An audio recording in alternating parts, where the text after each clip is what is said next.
The Stolen Body by H. G. Wells. Narrated by Sam Cousy.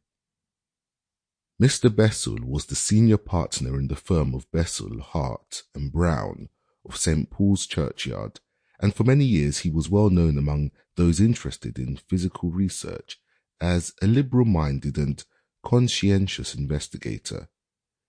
He was an unmarried man, and instead of living in the suburbs, after the fashion of his class, he occupied rooms in the Albany near Piccadilly.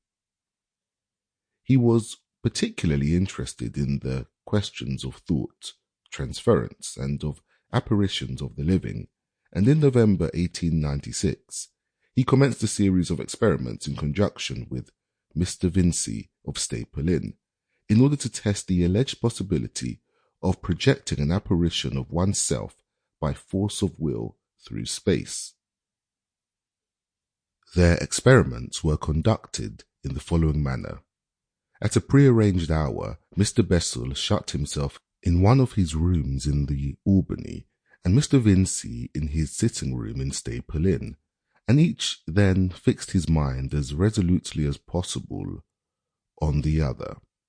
Mr. Bessel had acquired the art of self-hypnotism, and so far as he could, he attempted first to hypnotize himself and then to project himself as a phantom of the living across the intervening space of nearly 2 miles into Mr. Vincey's apartment.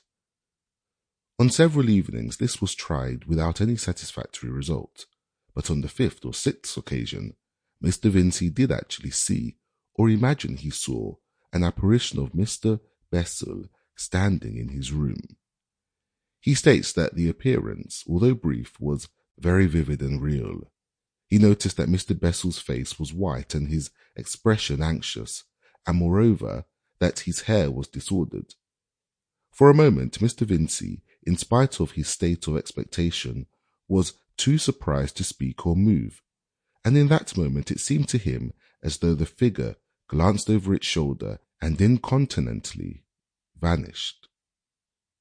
It had been arranged that an attempt should be made to photograph any phantasm seen, but Mr. Vincey had not the instant presence of mind to snap the camera that lay ready on the table beside him, and when he did so, he was too late. Greatly elated, however, even by this partial success, he made a note of the exact time and at once took a cab to the Albany to inform Mr. Bessel of this result. He was surprised to find Mr. Bessel's outer door standing. Sample complete. Ready to continue?